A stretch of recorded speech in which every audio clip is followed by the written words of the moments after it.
Welcome. I am Heidi Silver Brooks, chair of DART, which stands for Dartmouth Advocates of Addiction, Recovery, and Treatment. We have some new swag this year, so you can find us under our tent and table, which are both adorned with DART stuff. Our task force has been charged to support and promote efforts across Dartmouth to educate our community on addiction, recovery, and treatment. I am also the chair this year of the Dartmouth Select Board and someone impacted by addiction, recovery, and loss. Tonight, I am joined by Rachel DeZilo, right here in the pink blazer, Dartmouth's new substance use program coordinator. Rachel is here to offer support and resources to the town in the areas of education, prevention, awareness, and action in fighting the opioid crisis. With her help and the help of the DART committee, we bring you Dartmouth's third annual Opioid Awareness Day event. I would also like to thank our town administrator, Cody Haddad, who is here in the crowd giving a wave, and the members of the select board. I know Stan Mickelson was here earlier and Dave Tattlebaum is here tonight, for all their support in the preparation of this event. This year, in honor of Overdose Awareness Day, we gather in memory of those we have lost. We honor the lives of mothers, fathers, grandparents, children, friends, siblings, co-workers, and all of those who have supported and loved through their battle with substance use disorder. The impact of overdose extends far beyond the individual. It sends shockwaves through the networks of our town and leaves a residual battle of grief that we face every day in its wake. Our shared grief and understanding of this disease unite us. We gather as a community and stand together as a family. We stand in strength and support after loss, but we also celebrate wins in our community together. We use these moments as a driving force to transform feeling into action by continuing to tell our stories and advocating for the next person that asks for help. We are actively working toward a future free of overdose. Since 2024, Dartmouth has experienced 25 overdoses, 3 of which have been fatal. In the greater New Bedford area, the outcomes of our collective work are becoming clear as the numbers continue to trend downward.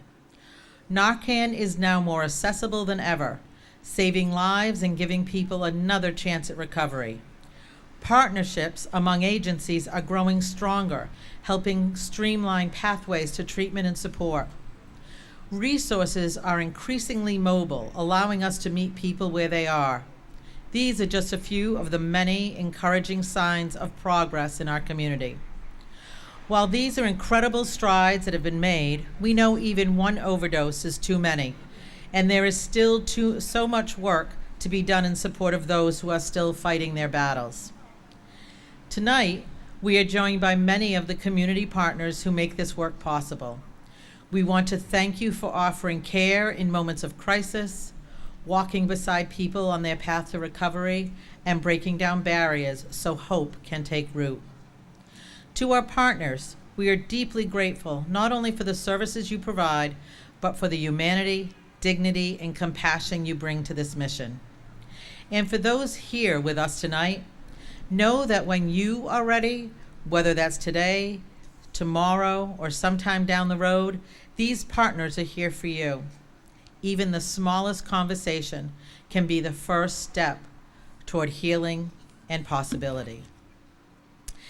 I ask that you make sure you grab a program tonight located on the DART table, which not only has the list of speakers, but also has our community partners on the back.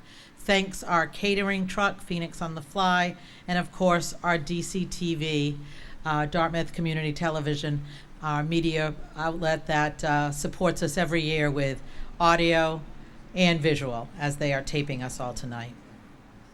At this time, I would like to invite our first speaker to the podium. Currently serving his 4th term as state representative, he has used this time to be a voice for those battling addiction. He is a familiar face at many community events throughout Bristol County, and we are very appreciative that he has joined us here tonight. Please help me welcome House Representative Chris Hendricks. I better go this way. Thank you. Thank you. Wow, it was not expecting an introduction like that. I don't get introductions like that in New Bedford, where I represent. So it's good to be here in Dartmouth. Wow. So, no, but truly, I'm really honored to be here, especially with A.G. Campbell here to acknowledge, opioid awareness, overdose awareness. It's an issue that's really deep and personal to my heart. I have my own personal experience with addiction and substance abuse. I've been to detox multiple times. I've been to inpatient, outpatient programs, all sorts of 12-step programs, and it saved my life. And thank God for that, because the community that was introduced in recovery was able to turn things around. And so I'm really grateful to be here but acknowledging the work that has to be done for substance abuse here with you today. I was thinking about, all the chapters in my life. There's always someone who's died and someone who has gone from substance abuse, whether it be my college friends, whether it be the bars I worked at in college, or the law firm that I worked at, and the people that I've been working with in the legal field. Everywhere, in every chapter of every society that we live in has an issue with substance abuse. So I'm really happy and really grateful to be working on this issue with all the partners that I see here today, that all these familiar faces that I see almost on a weekly basis in my work as a legislator. So thank you for having me. It means a lot. I'm going to continue to do the work as a legislator, cognizant of the challenges that we have. We have pieces of legislation that I could talk about all day that we should be co-sponsoring. So I'm definitely going to be pushing my work as a legislator as we go forward. So thank you for having me, and it's a real pleasure to be with you today. Thank you, Heidi.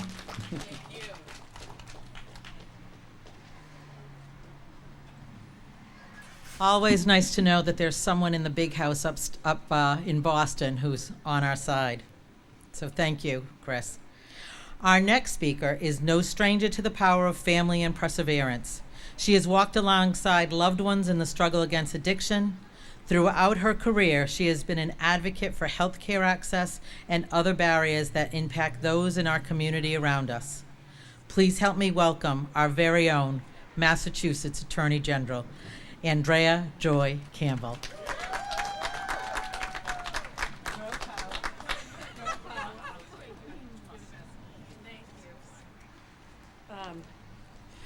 Thank you, Heidi, and thank you, of course. She said girl power, so we got to stand in the girl power. No offense, Rep. Thank you for everything that you do. Thank you for your leadership on this issue. Thank you to the Rep and, of course, all of the local officials who are here, and state officials, but also all the folks who are tabling, who are offering resources. I'm grateful to each and every one of you, and, of course, law enforcement and others who are here, because none of us can address this crisis by ourselves, so I'm deeply grateful. I'm also grateful that I actually now live in Dartmouth, and my kids attend the school around the corner.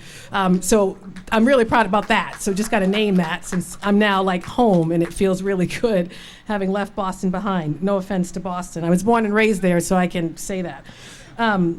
And I'm also humbled and honored to be your Attorney General. I never take it for granted that I'm blessed to have this role, the first woman of color to have it and to win statewide office in Massachusetts. I carry that with the humility it deserves, because only by the grace of God and many supports am I here with you. We also know that in recovery, and I think the Rep hinted at this, personal pain, whether it's addiction, loss, or trauma, is often what connects people. Turning pain into purpose creates a sense of community and hope for others, of course, who are just starting this journey.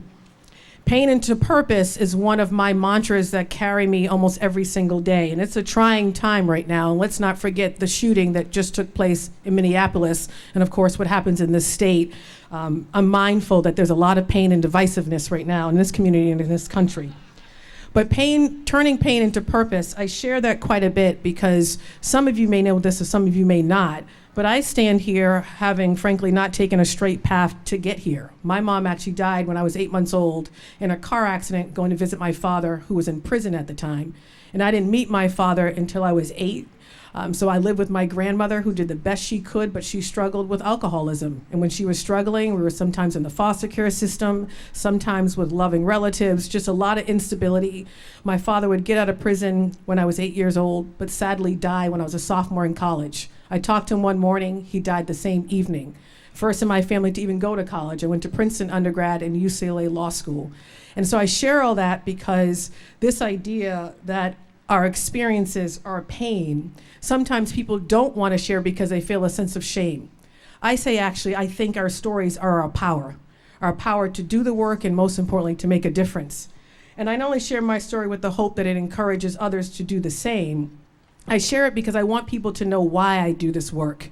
It really is looking out for those folks who feel left out or left behind or excluded from government. And I'm blessed to work for an office, your Attorney General's office, that is doing a lot to address this opioid crisis. A lot. I could be here probably for 3 more hours, but I'll only take a couple more minutes. So right now, I have to mention the federal administration, regardless of your politics. These are the facts. In February, NIH, which is the largest funder of medical research and clinical trials in the world, the largest funder, we get millions to Massachusetts. This funds clinical trials for all types of things, including pediatric cancer, or of course, work in this space. The federal administration overnight sought to cut those millions of dollars. In March of this year, the Federal Department of Health and Human Services terminated $11 billion in public health grants that support the work we're trying to do here in Massachusetts to address this crisis. So we had to sue this administration, not on everything, but on this, because these funds are critical for law enforcement, public health officials to be able to address the crisis. While we hold the federal administration accountable for public health resources, we also, of course, are focused on the state resources, what we can do with our office to address this crisis. And it's important to remember, if you don't know, and I think many of the folks in this space do know, that the Attorney General's office has played a critical role in addressing the opioid crisis. We were frankly the first to really go after the big players when it came to holding them accountable. For example, in 2018, Massachusetts was the first state to sue Purdue Pharma, which of course the owners are the Sackler families, for their instrumental role in creating the opioid crisis in the first place. And earlier this year, because litigation can take a long time, we settled that case in principle with the Purdue company and the Sacklers, which will bring up to $105 million to the Commonwealth to address the opioid crisis. To date, through various opioid-related settlements, we've brought in more than $390 million to the state for recovery, treatment, harm reduction, and so much more. And when all is said and done, we expect to secure more than $1 billion in opioid settlement funds for the state over the next 15 years. While we may be pushing to secure those resources, we cannot do it without local and state leadership. It is up to the municipalities to take the resources that they are given, which this municipality is already, of course, being creative in, to take those resources to ensure that folks don't have to continue to deal with not only the stigma issues, but have adequate treatment, adequate recovery, and that we break the cycle of addiction. And so we will continue to work with each and every one of you. Last but certainly not least, we also recognize that we have to do more in terms of engagement. We need folks with lived experience at our table, including the AGO, including of course, my office. And that's why I was excited that we relaunched Advisory Council that we now call the Advisory Council on Substance Use, which has more folks with lived experience from all across the Commonwealth, including Western Mass, the South Coast, regions that are often forgotten, at the table informing how we distribute these resources, and most importantly, how they would make a difference. If you have not experienced misuse or had any connection, you can be at the table, that's fine. But it will be a waste of time if we don't have the folks with the lived experience also at that table telling us what we should do and what we shouldn't. So thank you all for having me. I'm grateful Heidi, of course, but to an entire local leadership here. Rachel, you as well for your role and what you do. Everyone who is here, tabling the resources you provide. Of course, law enforcement, first responders as a whole. Grateful for the work you do, and we look forward to doing it in partnership with each and every one of you. So thank you, and let's not forget, of course, as we see faces of those who have been lost, this is a human toll. So in the midst of all of this, please take care of your spiritual, mental, and physical health, because we need you to sustain your health for the work ahead. And it's a long road ahead, I think, but we'll be okay together. Thank you all very much.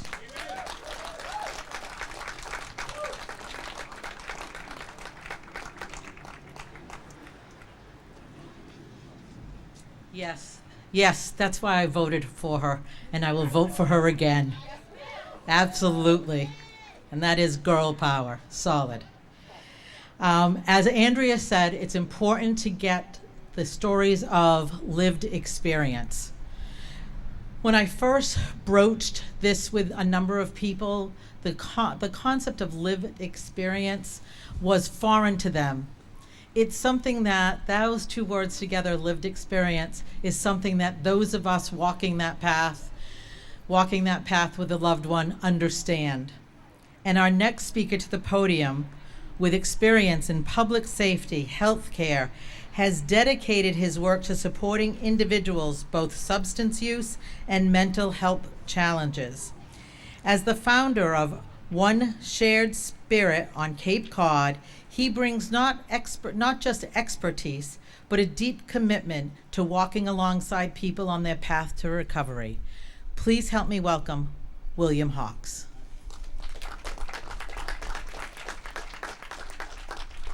Thank you.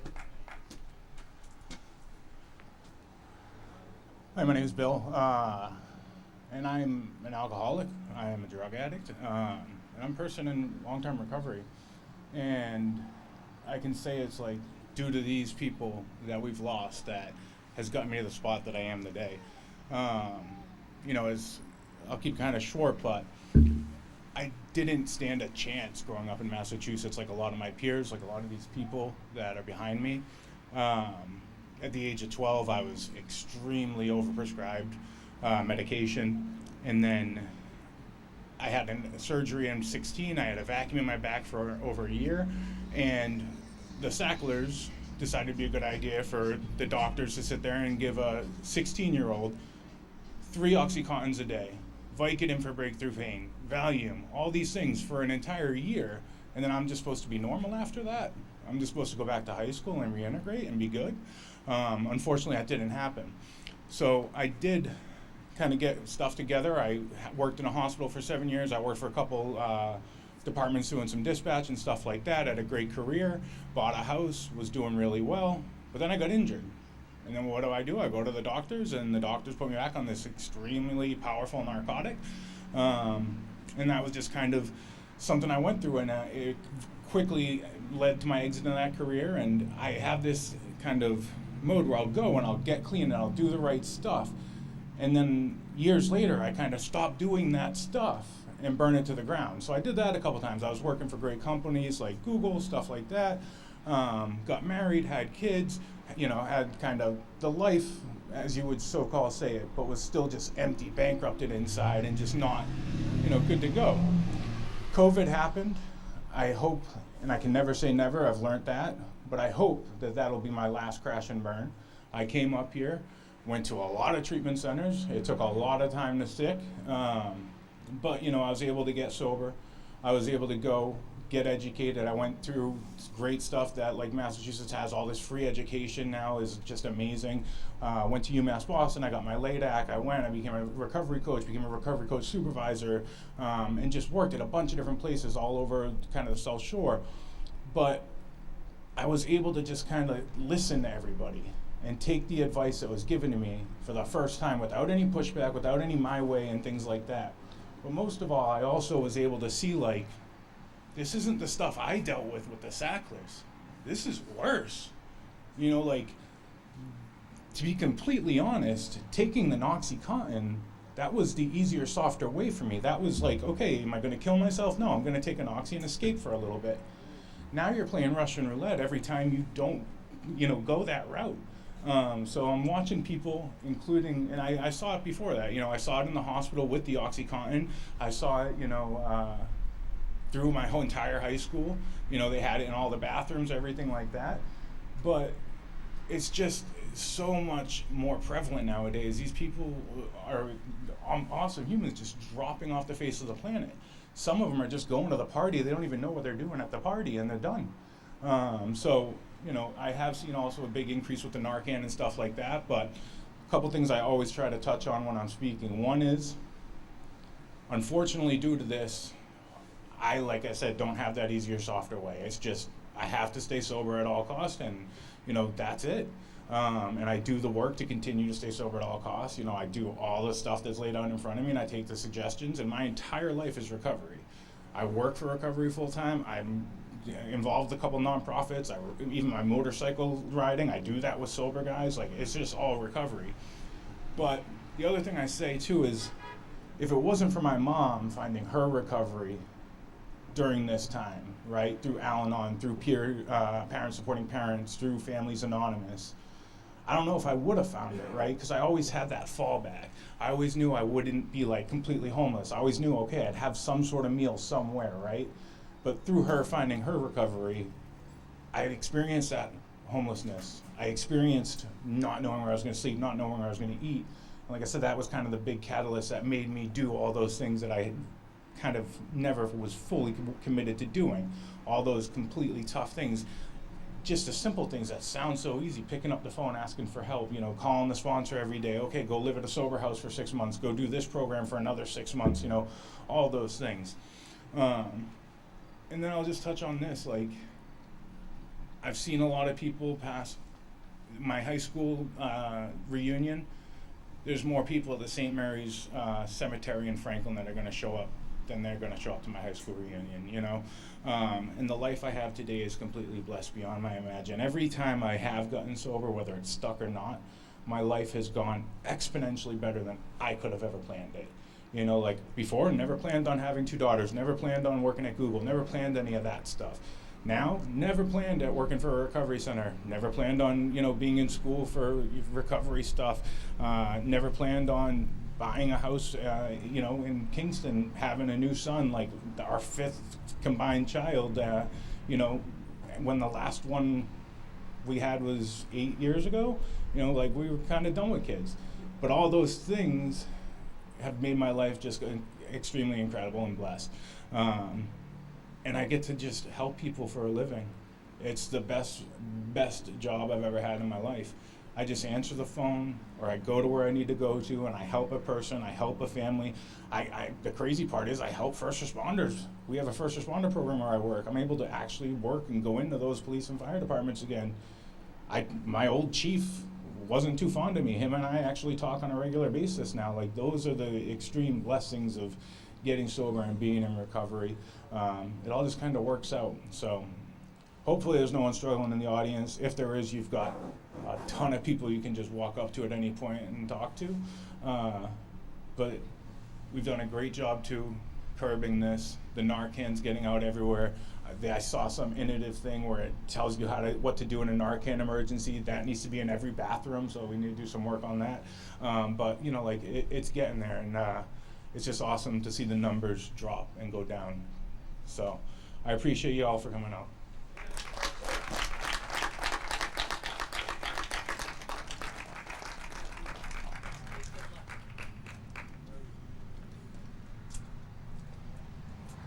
I inadvertently just told him continued good luck.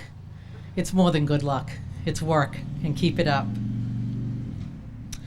Our next speaker is also someone who has been personally affected by overdose and loss. She currently works in the field doing recovery coaching with child and family services and is an active participant in the recovery community throughout Greater New Bedford, the Greater New Bedford area, serving on several opioid task force subcommittees. Please help me welcome Megan Lincoln.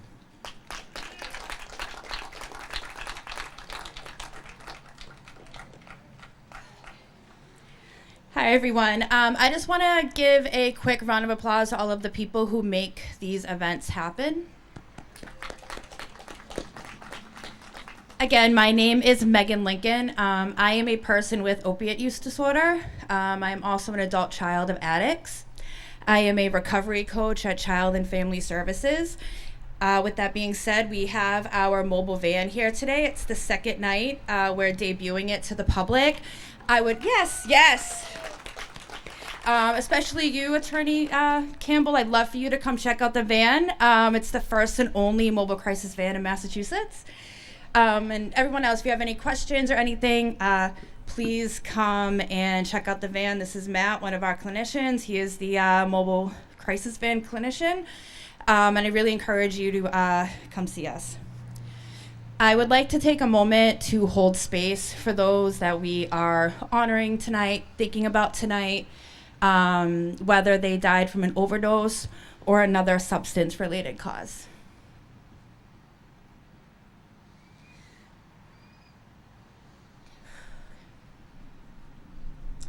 On April 10th, 2019, my big sister called me.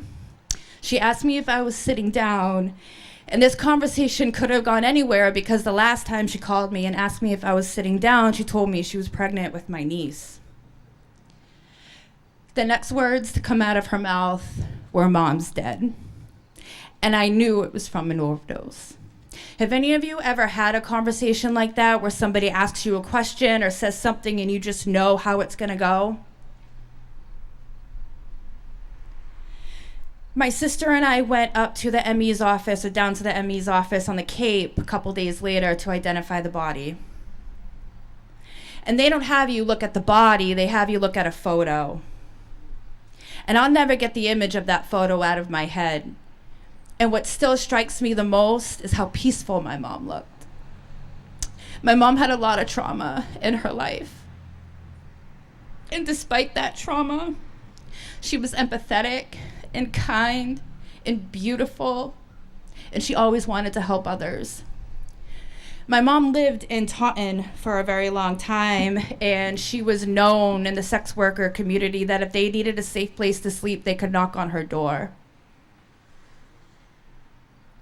My mom loved animals and would take in any animal that she could. A couple years ago, sadly, one of my neighbors were evicted, and I took in her cat. And my dad said to me, "You know, you have a soft spot for cats, just like your mom." My mom had this beautiful, infectious laugh. And I had found some photos that I posted to social media for her memorial after she died. And in this one photo, she's not just smiling, she's laughing. It's a belly laugh. You could tell she was very happy, found something very amusing, and someone got a really great photo of that. And a family friend commented on it and said, "Wow, I can hear that laugh through the photo." My mom had this amazing taste in music, loved Fleetwood Mac. Stevie Nicks was her favorite. And I thank her for my music taste now. My mom's name is Rose Marie, and she had this amazing green thumb, so that name was perfectly fitting for her. She could take a twig and turn it into a green, beautiful, luscious plant. It was really a sight to see. No matter where we lived, there were plants in all of the windows. I don't share that green thumb with her, so I honor that with tattoos instead. We also shared a love of cooking. I love to cook. It's one of my favorite pastimes. We didn't have a lot growing up, but she would pull together the most delicious, excellent meals with stuff she got from the food pantry. One of my mom's favorite stories to tell about me, I was a toddler and we went to the grocery store and I wanted a box of cookies. She told me no, and I won't say what I said the other day because there are children here, but I called her an effing bee. So she took me and a jar of hot peppers home, and she found out very quickly that I also shared with her love of spicy food, and she couldn't use that as a punishment. Like I said, my mother experienced a lot of trauma, and sadly a lot of the trauma came from her own mother. My grandparents tried to control my mom, control the person that she was. And what I appreciate the most about my mom is she didn't do that to me. When I wanted my nose pierced for my 13th birthday, she took me to Pins and Needles in Brockton. I'm not sure if anybody here knows where that is. And then when I wanted blue hair, we didn't have a lot of money, but she took me to the salon and I had blue hair.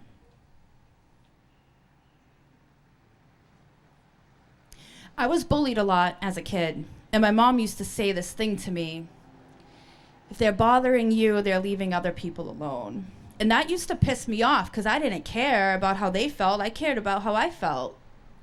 It wasn't until I got older that I really understood what that meant.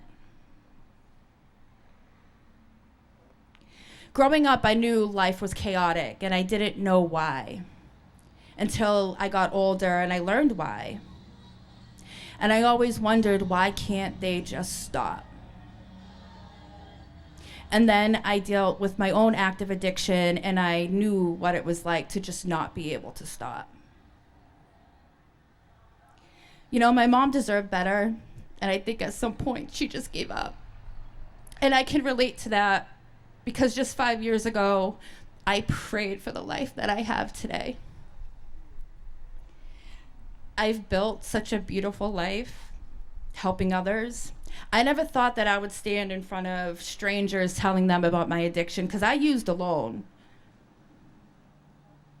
I never knew that I would work in this field, being a recovery coach, helping people start their own journey out of active addiction.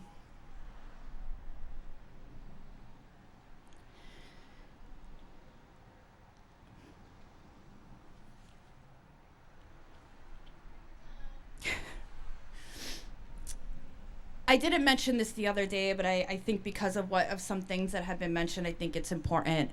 My sister and I are actually part of a case that the Attorney General's office has against Malincroft. And one part of that was getting prescription information about my mom. And I could not believe the amount of oxycodone my mother was on. Pages, it was like 4 pages of, within 3 or 4 years, of prescriptions, 30 to 60, 90 pills, prescriptions that she was given once a month. Some of them were dated 2 weeks apart. It was unbelievable. If any of you are here struggling, or if you know somebody who's struggling, please come ask for help, because you deserve it. Thank you.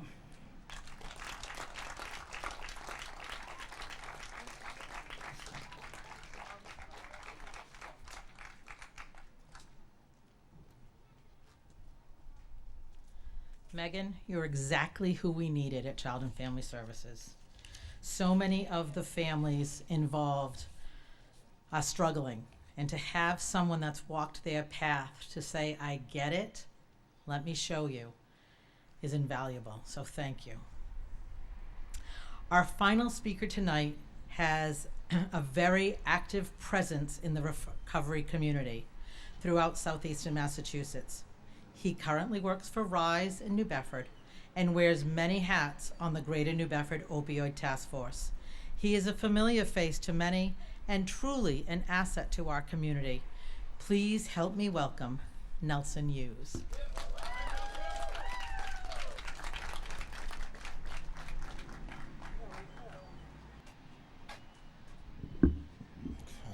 Well, hello. Okay. Woo! Boy, Megan, that's a hard one to follow up on. It's so good to hear you. Let's give it up for her. That was awesome. That was awesome. So my name is Nelson, and I'm truly grateful, truly blessed. I'm here through God's grace and God's mercy to be here today. You know, I'm on the executive management team for RISE Support Community Center in PACA in New Bedford, Massachusetts. I'm a part of the Opiates Task Force for New Bedford and many other organizations. So I told some of my community partners I had a surprise for them. So, Luz and Karen, here's your surprise. You know, you want the best of you?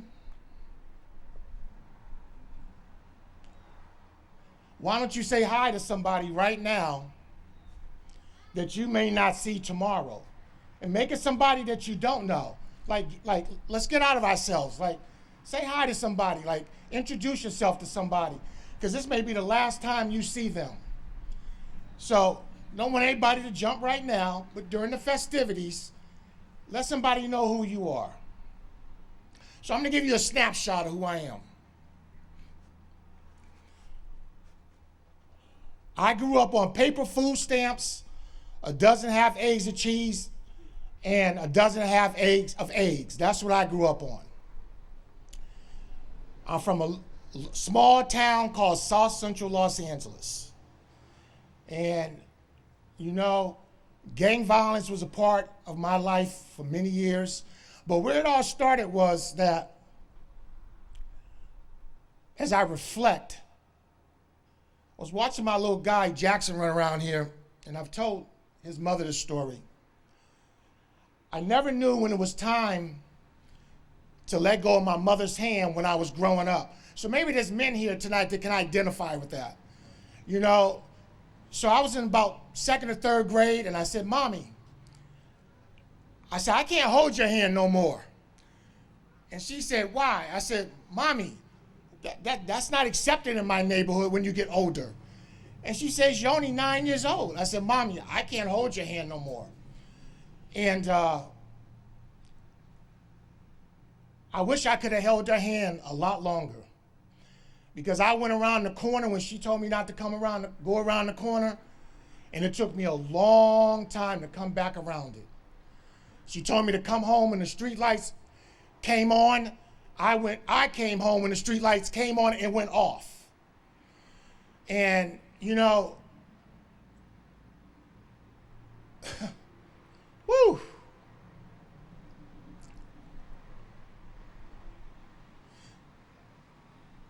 I just celebrated her anniversary, August 18th. And she passed away from lung cancer.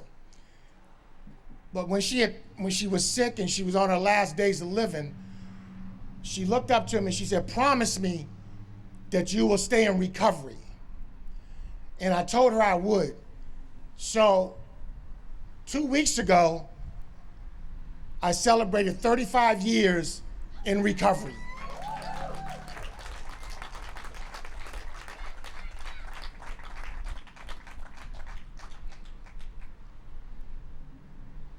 I couldn't stay clean for 35 seconds, 35 minutes, 35 days.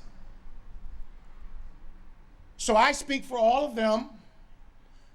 I speak for all the ones who you see up and down the street and we snarl our face up at them, or we roll our window up when they come up to our car and they're looking for $1, or we walk by them on the street and they're in the gutter or they're up against the wall, and we look down at them and we give them this face like, shame on you. Because I remember that was once me. So I challenge anyone today who does that to maybe put a different perspective on it. They told me if you look down at somebody, one day you may have to look up to them.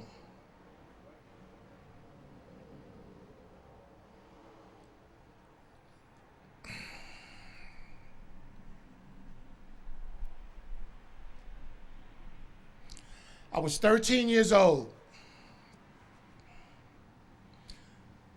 My cousin Butchie had came to Philadelphia to visit his father from LA. Whew, damn. He was smoking angel dust.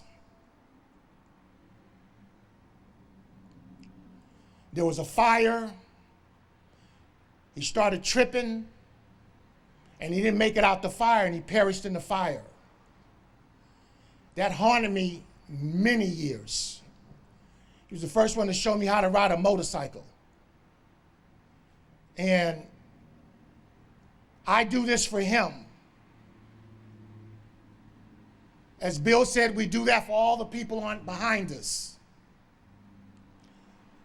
I do it for the sick and suffering. I do it for all the people who showed up at all the awareness days that we've had the last couple days. I was in Taunton. I'm on the New Bedford Opiate Task Force. We just had ours in New Bedford on Tuesday. I speak for them. I speak for those who can't speak for themselves. I'm their tow truck. Because, see, I have this big concept, like, I'm the tow truck, and what happens is when the tow truck picks up your vehicle, what does it do? It takes it to the shop, or it takes it where it needs to go get repaired. So I'm their tow truck. I latch them on to me because I'm their voice to help them navigate through life and to show them that there's a better way to live and to inspire them and to blow a fresher breath air into their lungs to give them hope.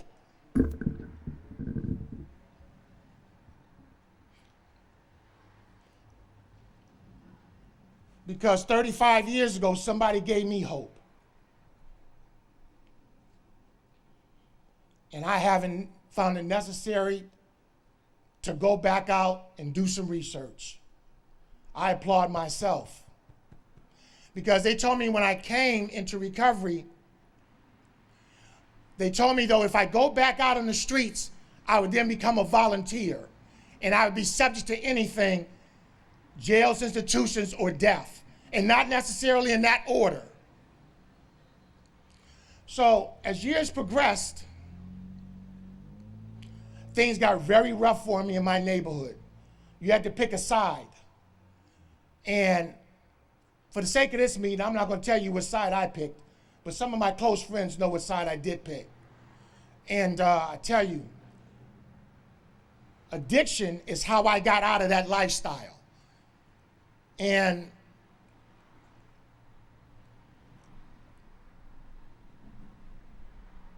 several years later,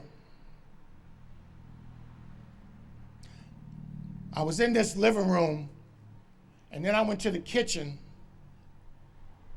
back to the living room, and I fell, and I passed out.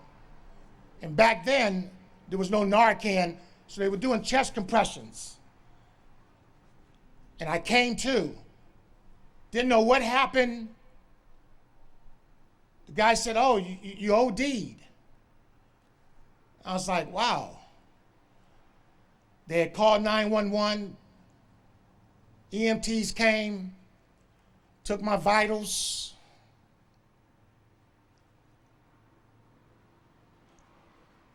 A year later, repeated the same insanity.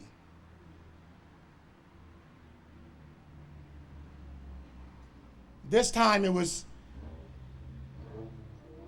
heroin and cocaine in large volumes of it, and my heart just gave out, and I just fell down again, passed out again. They called 911, came again, police came this time, LAPD came, everybody came, and next thing I knew, I woke up in Kaiser Hospital. And that's where I met Nurse Ratchet.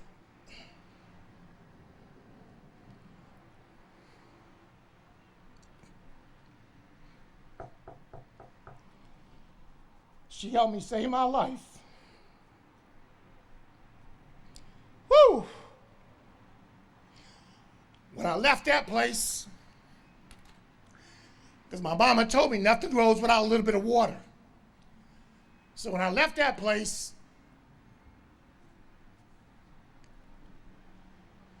she had a name. And I have an elephant memory, but I don't remember her name 35 years ago because we never stayed in constant contact after I left my rehab. And I said, "Nurse Ratchet, I just want you to help me save my life." Because when I got there, I had drank some gasoline because I was trying to kill the addict inside.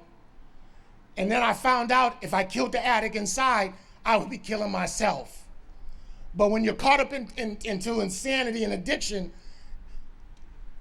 you're not thinking with a straight mind. And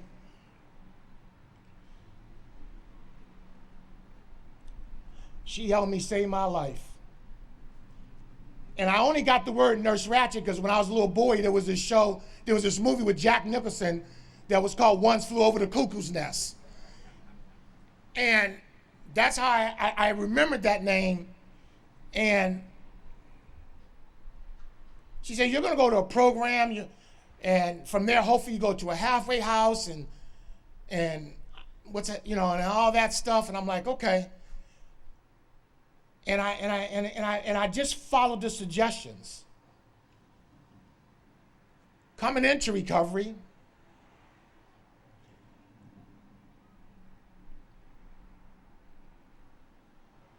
due to addiction, there's a few people here tonight that know this part of my story. My best friend, Tommy Caldwell, he hung himself December 26, 1999, because he had relapsed. And he was taking Dilaudidins, smoking cocaine. The pain and the guilt got to the best of him. And he went down to the bottom of his house, and this is his fiance telling me the story, and he hung himself because he didn't know there was hope. But I'm lying. He didn't know there was hope. He just wasn't ready to receive the help that we wanted to give him. He wasn't ready. He had became a volunteer. And that's why I'm here today. I'm here for him. I'm here for Butchie. I'm here for countless others who aren't here today. One of my dearest little friends, Ashley Rivera, passed away a few years ago. Damn.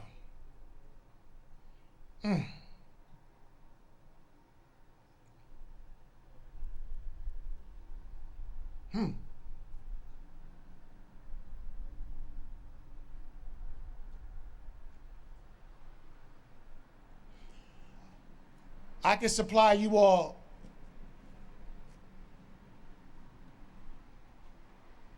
so many names. You could do a banner across this whole building of people directly that I know who have OD'd and passed away from this horrible disease that most of us have. And that's the key that I try to tell political people, law enforcement, hospitals, and get a little bit more equipped with it now. That is a disease. It's not a moral deficiency, because that's what it was back in the day with paper food stamps. Now it's a moral disease, and it runs rampant in your household. No matter where you come from, your cousins, your aunties, your aunts, your children, your mother, your grandfather, your neighbor, the mailman, the milkman, it's affecting us in all areas of our life. But when it hits home, that's when it seems the urgency starts. But the urgency should start back to the person that's standing off the freeway, that's waiting for you to roll your window down and give them $1, instead of maybe giving them $1 to maybe fuel their addiction, maybe give them a business card on where they can get some help. Because they need us. They're not in a position to speak for themselves. So they need all us beautiful people that are here tonight. And I know we don't want to give them $1. Sometimes I frown on it. And I know I'm not the only one in this parking lot. But we can give them a cold bottle of water. We can give them a business card. So we can flame the desire for them to want to continue igniting that beast that's inside them.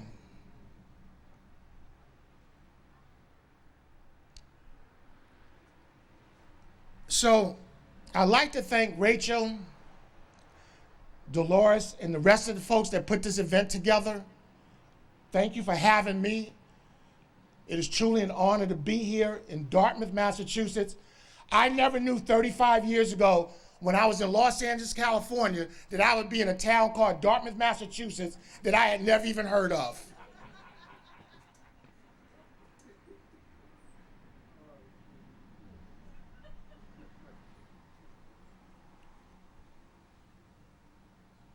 I'm going to end with this.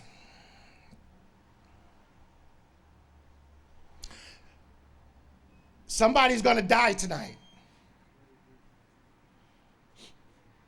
And I'm talking about the disenfranchised people that I was talking about that lay in the gutters that we laugh over, or we look at them like they're a piece of worthless shit. And you all know I'm telling the truth. That's why I was invited here to speak, was to tell the truth. We frown upon them, especially if they're blocking our way to go into the supermarket.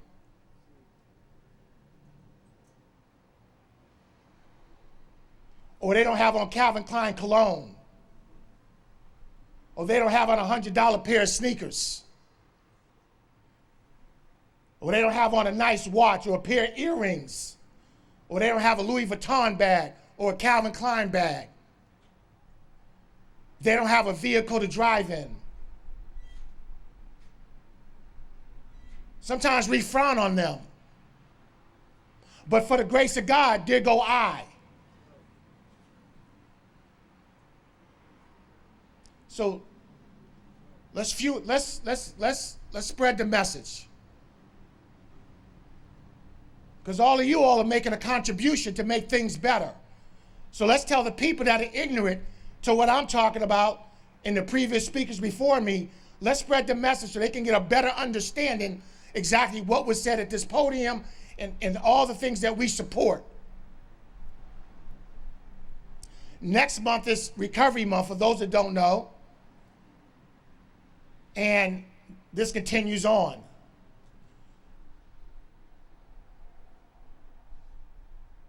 So I stand here in closing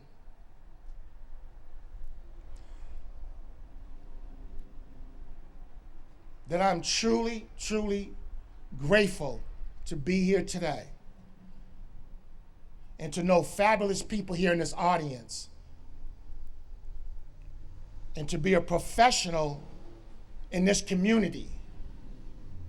And people that know me, they can come to me at any given time and I will pour my soul out to them.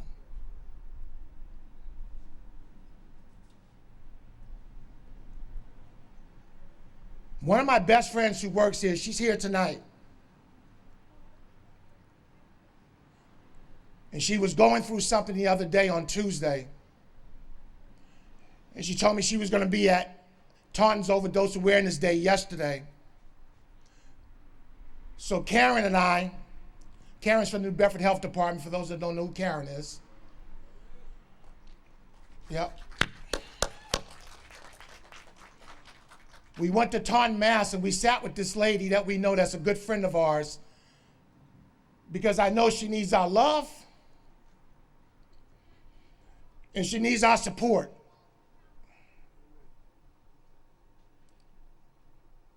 Not from addiction, though. She got some personal things going on. Please keep her in your prayers.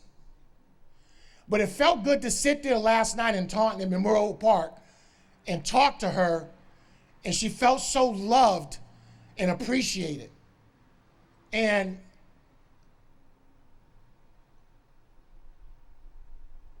it's just beautiful.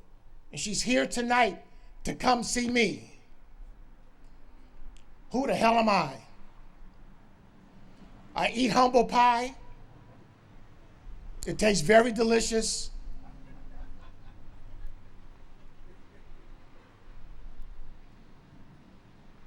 I thank God every day for allowing me to be here. I don't come complacent. I still help out the misfortunate every day. Personal, professional, sponsor people in and out of Narcotics Anonymous.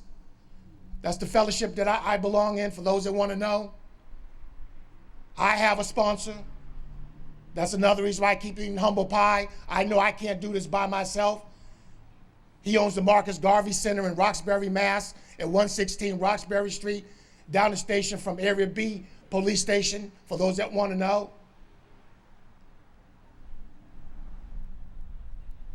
So I thank all of you all. Thank you for having me to here. Thank you for having all of the speakers before me. All the speakers before me, you guys were beautiful. Thank you for your transparency. Because when you get up here, you can't hide behind this microphone.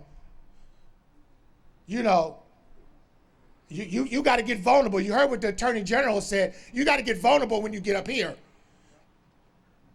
You know, you can't run and dance and hide up here. This microphone's too little, definitely to hide my ass. But you guys have been fantastic.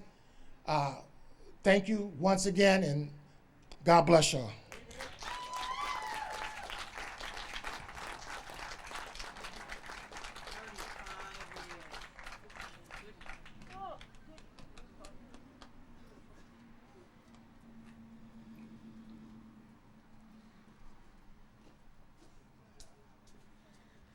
Any of you need a hug tonight? Get it from that guy. That's a hug. I thank all of you for coming tonight. I thank our speakers, Representative Hendricks, Attorney General Campbell, Billy Hawks, Megan Lynch, and Nelson. We're here to share these stories. We are on the front steps of our Dartmouth Town Hall because this is a community that up until recently would have said, we don't have a problem here. We do. We all do. Every community, every family this has touched. I remind our folks out there that say, I just use it recreationally. You have no idea what you are ingesting, smoking, snorting. As one speaker said, the prescription drug problem, which led to the opioid addiction. When that's not enough and you step out of that comfort zone, you have no idea what it's laced with. And the friend that we have lost was laced with fentanyl, and there was no coming back from that. To those of you that are in addiction and recovery and treatment, there are support systems for you. But to the loved ones out there, there are supports for you, for siblings, for children. And as Nelson said, go around and grab these cards tonight. And the next time you see someone at a stop sign that's looking for a handout, give them one of the cards. There's your handout. Tonight, it is my honor and my blessing to welcome to the podium Rachel DeZilo.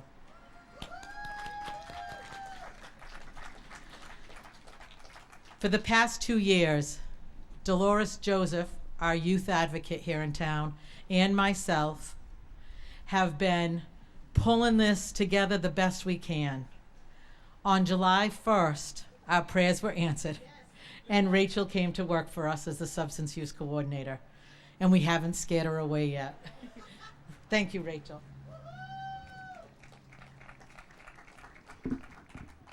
Thank you very much, Heidi. There is no scaring me away. I am so happy to be here. And just as I look across the parking lot, I just want to thank all of you for spending some time with us this Thursday evening. As Heidi said, my name is Rachel DeZilo. I'm the new substance use program coordinator here in Dartmouth, and I'm so happy to be here. I've worked in the field, thank you. I've worked in the field we're going on 5 years. And there isn't anything I would rather spend my time doing. Our theme for tonight is one big family. And I see so many familiar faces, so many people that have supported me in many aspects of my career so far. And working in this field is truly like working with family. It's support that, everyone needs. And it's very special to feel. So thank you to all of you tonight for supporting this event. And DART. Hard to follow those speakers. Every single story that we heard tonight was so powerful. And it just goes to show what the effects of substance use disorder and overdose does to loved ones and our community. You don't know who it's going to touch or when we're going to feel it, but it is out there. It is very present. All of us here tonight have been touched by addiction and loss in our own ways, but through the power of connection and unity, we stand together. We stand strong. And as this year's theme reminds us, we are one big family. And I saw April in the crowd earlier, and I'm going to borrow this from Taunton. I believe this was shared last night. Hi, April. There are many different ways that we can describe what family is, and I'm going to share with you one way that we can define family. Family, F is for foundation, A is for accountability, M is for motivation, I is for illumination, L is for love, and Y. Your family should always be your why. By gathering in honor of our loved ones who lost their battle with this disease, we not only keep their memory alive, but we demonstrate that addiction is real. It is a public health issue, and it is here in Dartmouth. But do we know what is also here? I just want all of our community partners to just raise your hand, stand up, make some noise. Thank you.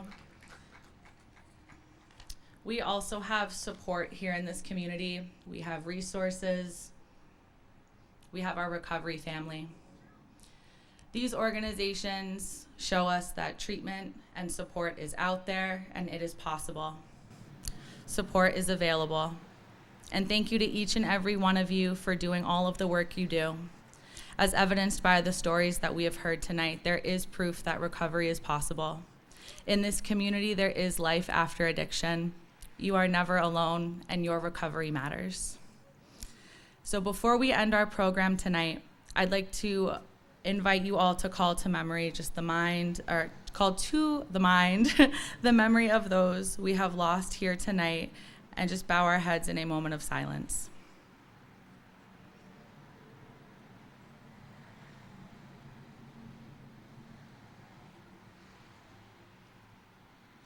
Thank you. So this concludes tonight's program.